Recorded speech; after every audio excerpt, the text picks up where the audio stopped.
오늘 함께 봉독하게 될 말씀은 마태복음 1장 18절부터 25절의 말씀입니다. 마태복음 1장 18절부터 25절의 말씀입니다.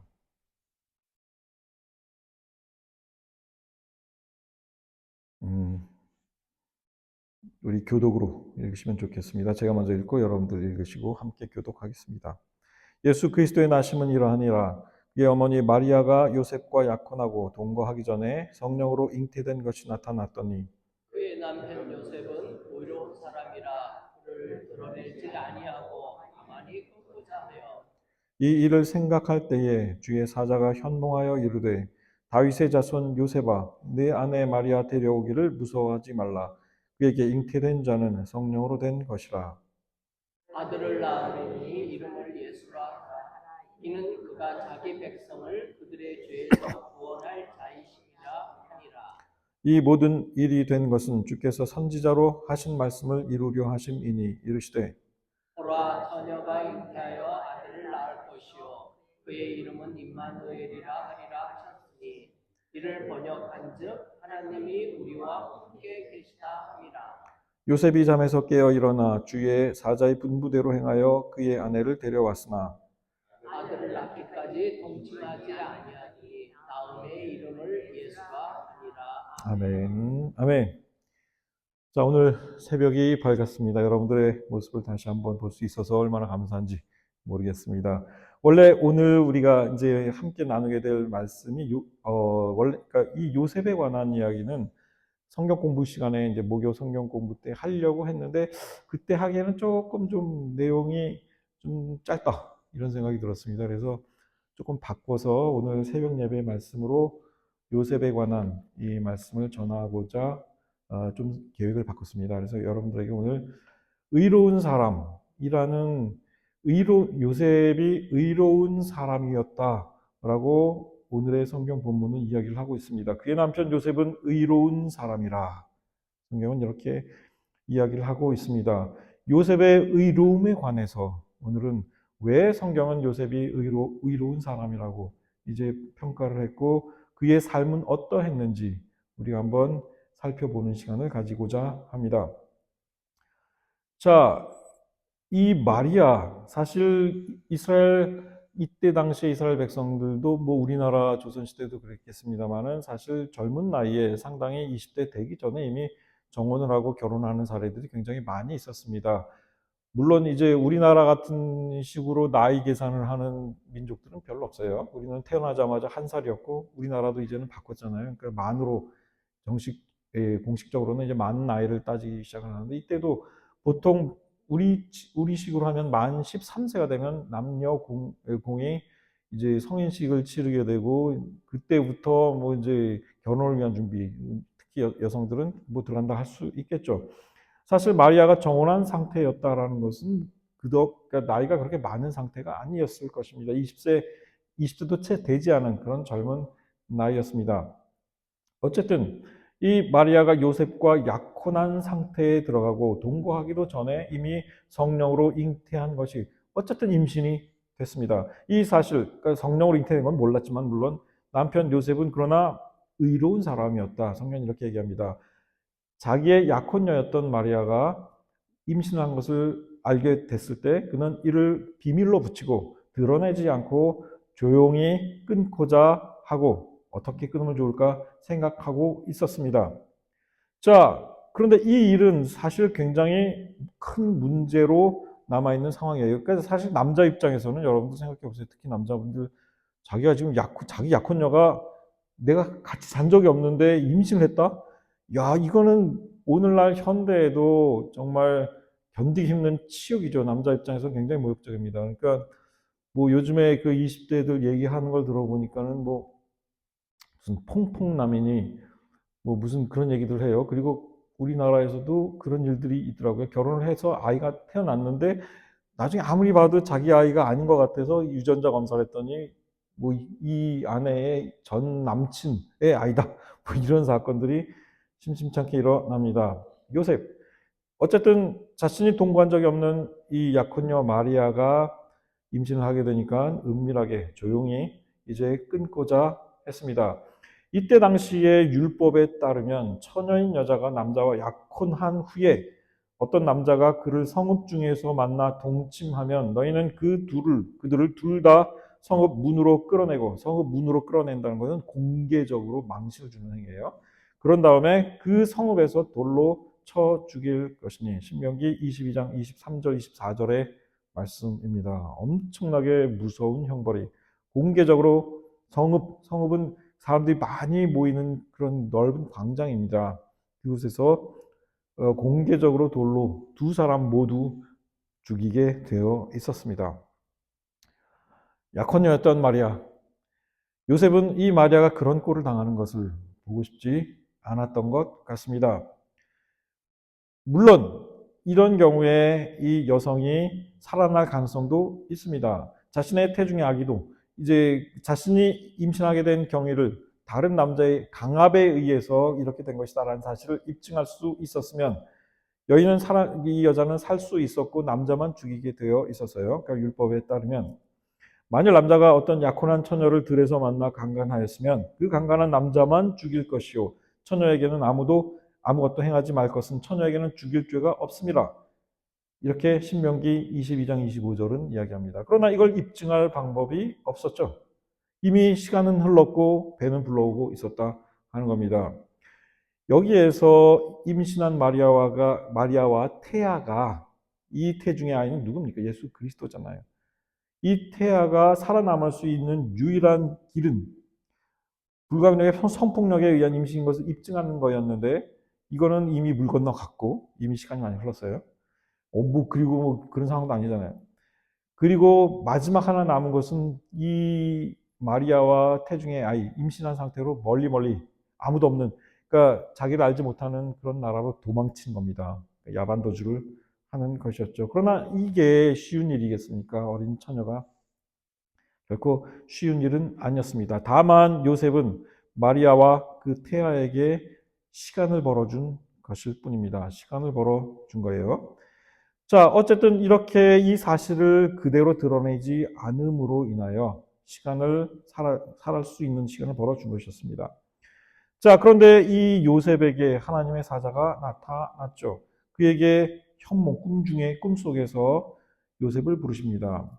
내 안에 마리아 데려오 오기를 무서워하지 말라. 그에게 잉태된 자, 성령으로 잉태된 것이다. 첫 번째 정보를 알려줍니다.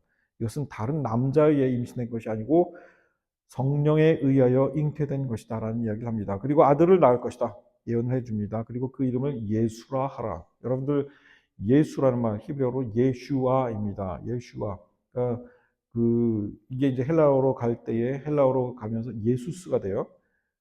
그러다가 이제 우리나라에서는 이제 보통 예수님, 영어로 뭐 지저스 그러는데 사실 예수라는 이 발음이 원문에 사실은 더 가깝죠. 예수스보다, 지저스보다는 훨씬 더 원문에 가깝습니다.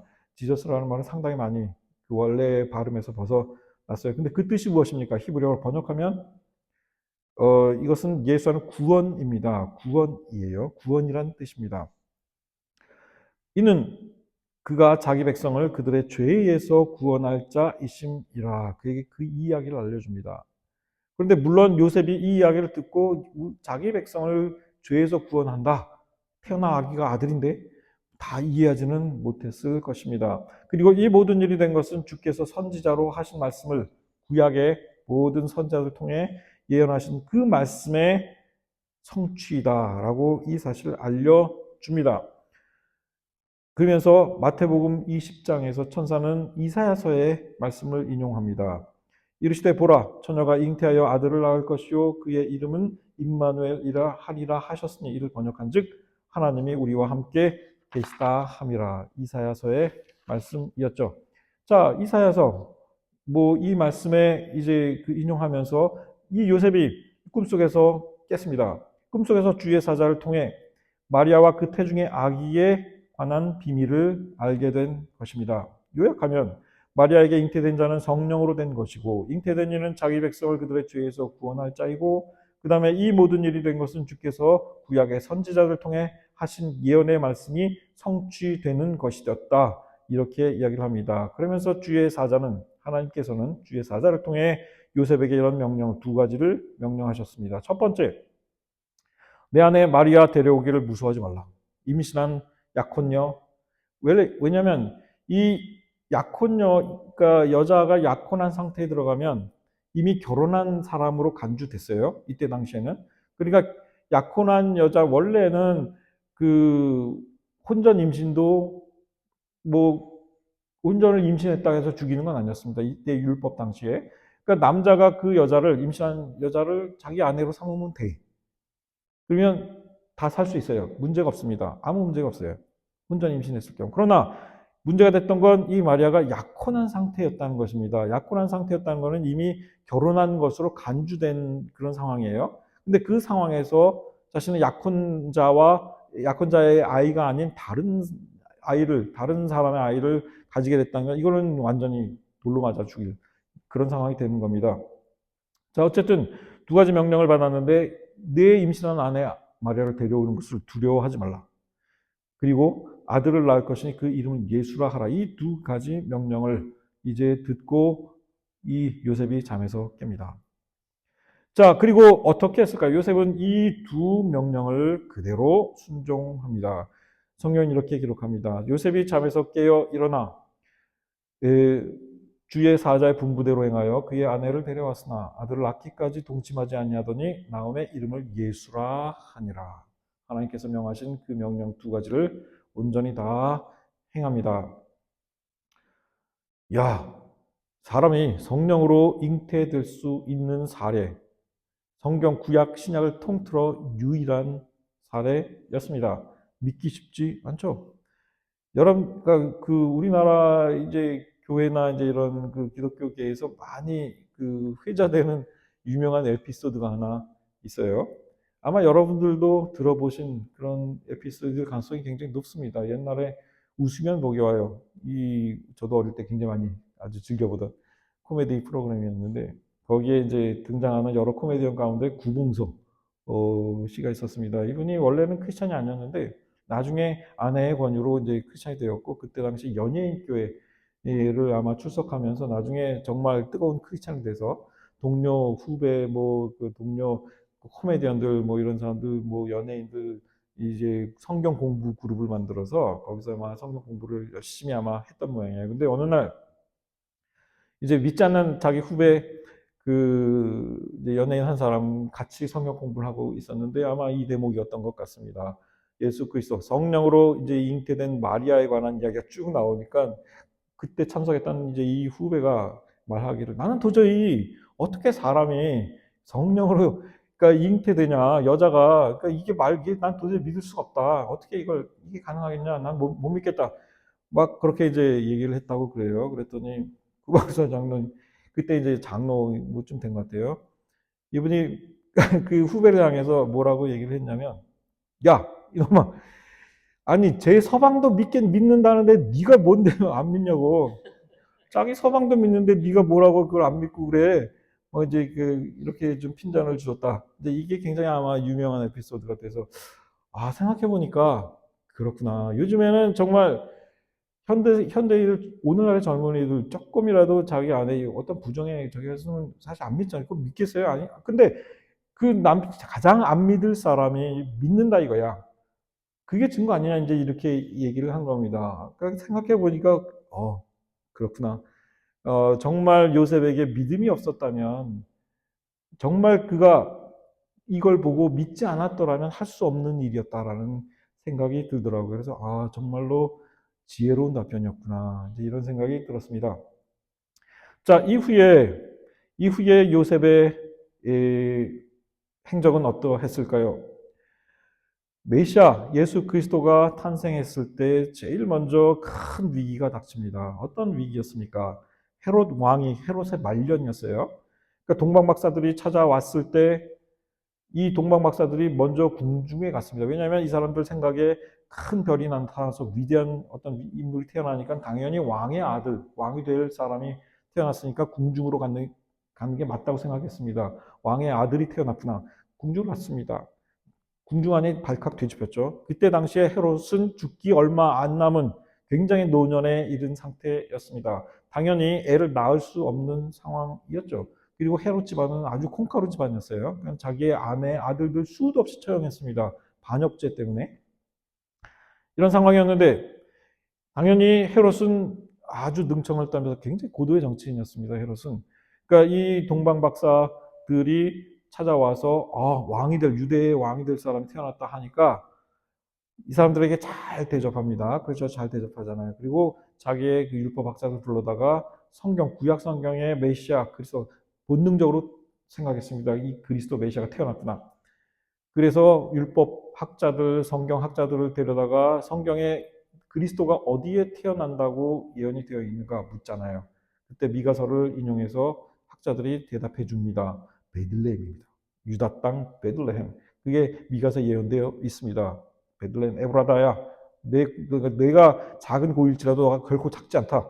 이제 뭐 이런 예언이 나. 거기서 그리스도 메시아가 난다. 이제 예언을 해줍니다. 그래서 그 이야기를 듣고 동방어 박사들이 베들레헴으로 가고 그다음에 그들에게 당부하잖아요. 거기에서 메시아를 만나면 우리에게도 나에게도 알려달라. 나도 가서 경배하겠다. 무슨 자기가 경배하겠어요? 거짓말이지. 대신에 경배하러 뭐 선물 들고 가는 게 아니라 군대를 보내가지고 그 베들레헴과 그 지경 안에 있는 그 영아들을 다 죽여버립니다. 예수 그리스도가 태어나자마자 시련이 닥친 겁니다. 큰 위기가 닥쳤던 거죠. 이 상황에서 요셉은 이제 다시 천사의 명을 받아 애굽으로 피난해 갑니다. 이 모든 일에 마리아에게도 나타났던 사실 마리아에게 나타났던 천사는 이름이 등장해요. 이름이 어떤 이름이었습니까? 가브리엘이었잖아요. 여러분 성경을 통틀어 천사장 가브리엘이 어떤 특정 개인에게 나타난 사례가 얼마나 될까요? 구약에 딱 한 번, 그리고 신약에 딱 한 번입니다. 구약에 한 번은 선지자 다니엘에게 나타났을 때입니다. 먼 미래 이 세상 종말에 관한 예언을 해줄 때에 가브리엘이 나타나서 그 모든 다니엘이 너무 어려워해. 그 예언을 이해를 못해요. 그걸 다 설명해 주었죠. 그리고 마리아에게 나타났었습니다. 어쨌든 요셉과 마리아는 어린 메시아를 데리고 애굽으로 피난했다가 나중에 다시 고향으로 돌아옵니다. 그리고 요셉이 마지막으로 성경에 등장하는 때는 언제였을까요? 예수 그리스도가 이제 성년이 되어서 성전을 방문했을 그 무렵쯤이었습니다. 그리스도께서 12세 되던 해에 거의 성년에 이른 해에 유월절을 맞아 가족들을 데리고 친족들과 함께 예루살렘 성전을 방문합니다. 그런데 이때 예수님이 사라지잖아요. 그래가지고 이제 고향으로 돌아가는데 완전히 그 나홀로 홈 언론이 아니라 어, 템플 언론 뭐 이런 식으로 그러니까 성전에 혼자 남아가지고 모든 친족 가족들 다 고향으로 돌아가는데 한참 가는데 보니까 애가 안 보여. 그러니까 다시 돌아와서 이제 그 결국 찾았는데 어디서 찾았느냐? 이 어린 예수 그리스도를 성전에서 찾았습니다. 그리스도는 여기에서 거기 그 선생들과 뭐 제사장들과 성경 토론을 벌이고 있었습니다. 사흘 만에 찾았어요. 이때 마리아가 예수 그리스도에게 이렇게 말합니다. 아이야, 어찌하여 우리에게 이렇게 하였느냐? 보라, 내 아버지와 내가 근심하여 너를 찾았노라. 약간 이제 화가 난 그런 거죠. 자, 당연히, 그러니까 여기서 봐도 내 아버지와 내가 굉장히 근심했다. 근심하며 너를 찾았다. 이렇게 얘기합니다. 이때 이 예수님이 뭐라고 답하셨나요? 어찌하여 나를 찾았습니까? 내가 내 아버지 집에 있어야 될 줄을 알지 못하셨습니까? 이 답변은 굉장히 중요한 답변이었습니다. 예수 그리스도에 관한 정보가 순차적으로 주어져요. 그런데 이때 처음으로 예수께서 자기 자신의 진짜 정체를 부모님에게 이야기했습니다. 내 아버지의 집이 바로 여기다 하는 거죠. 그 말은 하나님께서 내 아버지시고 나는 하나님의 아들이다라는 이야기입니다. 자신의 정체를 부모님께 드러냈습니다. 자, 그런데 성경은 뭐라고 이야기합니까? 요셉과 그 마리아, 그 부모가 그가 하신 말씀을 깨닫지 못하더라. 예수 그리스도가 사실은 하나님의 성령으로 잉태된 걸 본인들도 알지만 그가 하나님의 아들이었다는 사실을 충분히 깨닫지 못했습니다. 그들에게 메시아가 어떤 역할, 어떤 인물, 어떤 존재인지를 아직은 알지 못했다 하는 겁니다. 그러나 마리아는 이 모든 상황과 이야기들을 그 마음에 두었다라고 성경은 기록하고 있습니다. 보면 그 어머니 그 어머니는 이 모든 말을 마음에 두니라. 누가복음 2장 48절이었죠. 자, 이제 요셉과 관련해서 중요한 말씀을 드립니다. 마지막으로 요셉은 그가 의로웠던 사람인 것은 이 모든 경험들을 통해 예수 그리스도의 정체를, 그리스도의 때가 이르기 전까지 남들에게 결코 드러내지 않았다라는 사실입니다. 요셉은 예수 그리스도를 철저하게 몫으로 키웠고 자기 아들로 키웠습니다. 자기 아들로 키웠습니다. 자, 그래서 나중에 예수 그리스도의 공생의 사역이 시작되었을 때 놀라운 일들을 일으키고 여러 말씀을 가르치는 일들이 일어나요. 근데 마태복음 13장에 보면 예수께서 고향으로 돌아가서 거기에서 사역을 하실 때에 그들의 회당에서 가르치시니 그들이 놀라 이르되 이 사람의 이 지혜와 이런 능력이 어디에서 났느냐? 이는 그 목수의 아들이 아니냐? 요셉이라는 이름을 부르지도 않습니다. 목수의 아들 아니냐? 그 어머니는 마리아, 그 형제들은 야고보, 요셉, 시몬, 유다라 하지 않느냐? 형제들의 이름까지 다 거론됩니다. 그 누이들은 다 우리와 함께 있지 아니하냐? 누이들도 있었어요. 그런즉 이 사람의 이 모든 것이 어디에서 났느냐 하고 예수를 배척한지라 이런 이야기가 나옵니다. 자, 그런데 여기에 좀 이상합니다. 어머니 마리아는 이름으로 마리아라고 불러요. 근데 요셉은 이름도 기억을 못합니다, 이들이. 그리고 그 목수의 아들, 그 목수라고만 기억하고 있습니다. 요셉의 존재가 느껴지지 않습니다. 요셉에 관한 언급 자체가 없다 하는 겁니다. 마리아의 아들 목수로만 고향 사람들은 기억하고 있었더라 하는 겁니다. 요셉에게 무슨 일이 일어났을까요? 예수 그리스도께서 공생의 사역을 시작하시고 갈릴리 가나의 혼인잔치에 초청받았을 때 마리아도 있었고 그의 형제들도 있었습니다. 그런데 요셉은 언급되지 않습니다. 자, 요셉은 일찍 죽은 것입니다. 일찍 죽었어요. 성경에 언급된 예수 그리스도의 형제 자매들, 그렇다면 예수 그리스도의 형제 자매들이 진짜 요셉과 마리아 사이에서 태어난 자녀들이었을까요? 성경은 물론 답이 없습니다만은 굉장히 중요한 추론을 해볼 필요가 있습니다. 저는 이들이 그들의 예수 그리스도 요셉과 마리아 사이에서 태어난 형제자매들이 아닌 사촌들이었다라는 의견에 동의합니다. 거기에는 이유가 있습니다. 첫 번째, 예수 그리스도의 공생의 사역 기간 중에 요셉은 결코 등장하지 않습니다. 가나의 혼인잔치 아까 말씀드린 대로 마리아와 예수 그리스도의 형제들은 초대받아 참여했으나 요셉은 없었습니다. 두 번째, 이건 더 중요한데 예수 그리스도께서 십자가형을 받고 죽임을 당하셨을 때 유대 율법상 법적인 아버지인 요셉이 만약 살아 있었다면 예수 그리스도 자신의 아들 장남이잖아요. 그 시신을 아버지가 수습하는 게 맞습니다. 그런데 누가 수습했나요? 아무도 수습한 사람이 없었고 아리마대 요셉이 수습합니다. 이 일을 행한 사람은 아리마대 사람 요셉이었습니다. 아버지 요셉이 이미 세상을 떠난 상태이어야 설명되는 상황입니다. 그리고 가장 결정적인 증거. 그리고 여기에서 다른 이름이 열거된 모든 형제들이 예수의 친형제가 아닌 친척들이다라는 사실이 암시가 되는데 예수께서 십자가상에 달리셨을 때 모친 마리아를 누구에게 맡기나요? 동생입니까? 예수 그리스도의 동생? 아까 이름이 열거된 그 동생입니까? 아닙니다. 제자 가운데 예수께서 사랑하셨던 요한입니다. 이걸 뭘 의미합니까? 유대 율법상 만약에 요셉과 마리아 사이, 마리아가 낳은 아들들이 예수 그리스도 말고 또 있었다면 당연히 그가 장자 역할을 하고 이 마리아, 모친 마리아를 모셔야 했습니다. 그러나 예수 그리스도는 자신의 육신의 어머니 마리아를 누구에게 맡겼나요? 요한 제자에게 맡겼습니다. 이 말은 요셉과 마리아 사이에 예수 그리스도 외에 다른 자녀가 없었음을 암시하는 굉장히 중요한 증거가 됩니다. 이후에 예수 그리스도도 그리스도의 부활과 승천을 체험하고 진정한 그리스도인으로 거듭납니다. 그때서 비로소 그리스도의 정체를 알게 되었죠. 요셉은 하나님께서 일찍 데려가셨습니다. 때때로 하나님께서는 의로운 사람들, 선한 사람들을 일찍 데려가시는 경우들이 있습니다.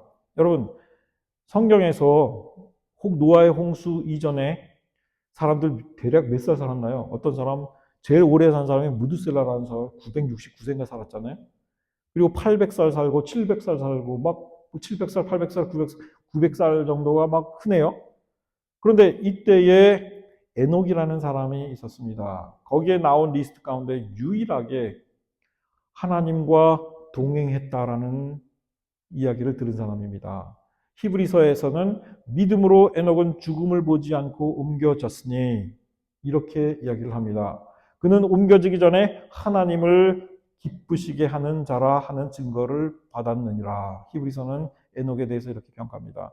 이 의롭고 하나님과 동행했던 에녹, 이 사람은 몇 살 살았을까요? 겨우 365세를 살았습니다. 그때 당시에 가장 오래 살았던 무드셀라 3분의 1 정도밖에 살지 못했어요. 때때로 선한 사람을 하나님께서는 일찍 데려가시기도 합니다. 왜 그럴까요? 더 오래 두는 것보다 이 세상에서 먼저 데려가시는 것이 그를 위해 더 나은 경우들이 있다 하는 겁니다. 제가 대학 생활 할 때에 대학 선교단체에 소속에 있었습니다. 그때 저와 함께 성경 공부를 했던 리더가 있었습니다. 수학과 8학번이었습니다. 굉장히 신실했고 정말 좋은 선배였습니다. 정말 착했고. 근데 이 선배가 대학교 마치고 경제기획원 그 조사, 그때 당시에 조사 통계국이라고 불렀어요. 통계국에 좋은 직장에, 굉장히 좋은 직장에 취직이 됐어요. 그리고 얼마 안 있다가 고향이 강원도였는데, 강원도 춘천이었는데, 거기 아버지가 데리러 나왔다가 눈길에 차가 미끄러지면서 그 나무에 박아가지고 세상을 떠났습니다. 너무나 젊은 나이에 세상을 떠났죠. 함께 성경 공부했던 제 친구랑 그 춘천에 한 놀러 갔던 기억도 있고, 그래서 이제 배 타고 들어가는 곳이었어요. 춘천 그 소양호역에서. 거기를 가서 굉장히 많이 슬퍼했습니다. 그때 다른 선배 하나가 내게 이런 이야기를 들려주었습니다. 하나님께서 소연이를 너무 사랑하셔서 일찍 데려가셨구나. 저는 그 말이 내 평생의 마음에 남았습니다. 때때로 하나님께서는 너무 의로운 사람, 정말 선한 사람을 이 악한 세상에 더 두지 않으시고 먼저 데려가시는 그런 때가 있었다는 겁니다. 저는 요셉이 그런 케이스라고 믿고 있습니다.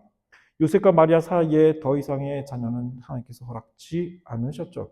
그러나 마리아의 이 노후는 예수 그리스도의 제자를 통해 온전히 다 잘 지켜졌고 요셉은 하나님께서 먼저 데려가셨습니다. 이 세상에서든 하나님의 나라에서든 의로운 사람은 결코 하나님께서 외면치 않으십니다. 때때로 이 세상에서 왜 의로운 사람이 저렇게 고난을 당하고 일찍 죽을까? 우리 가족 가운데 그런 사람들도 있을 수 있어요. 그러나 하나님께서 때때로 의로운 사람을 먼저 데려가시기도 하신다는 겁니다. 그게 더 그를 위하여 좋기 때문에 그렇기도 하다 하는 겁니다. 이 생에서든 아니면 하나님의 나라에서든 하나님께서는 반드시 의로운 사람들에게 보상을 해 주시고 하늘의 상급으로 쌓아 주십니다. 여러분들이 이 인생의 여정을 살아가신 동안에 이 믿음을 가지는 것은 중요합니다. 여러분들의 삶 가운데에 봐라. 아무리 선하게 살고 착하게 살고 하나님 말씀대로 살아도 복받지 못하고 고생하고 일찍 죽고 이게 뭐야?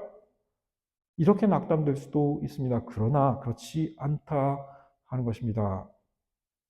이 세상 사는 동안에 또는 하나님의 나라에서 하나님의 상급은 반드시 있을 것입니다. 때때로 하나님께서 우리를 너무 사랑하셔서 때때로는 징계도 주시고 고난도 주시고 때로는 일찍 데려가시기도 한다 하는 거죠. 혹시 제가 일찍 죽으면 글쎄요, 제가 그만큼 어려운 것 같지는 않은데 여러분들 두려워하지 마십시오.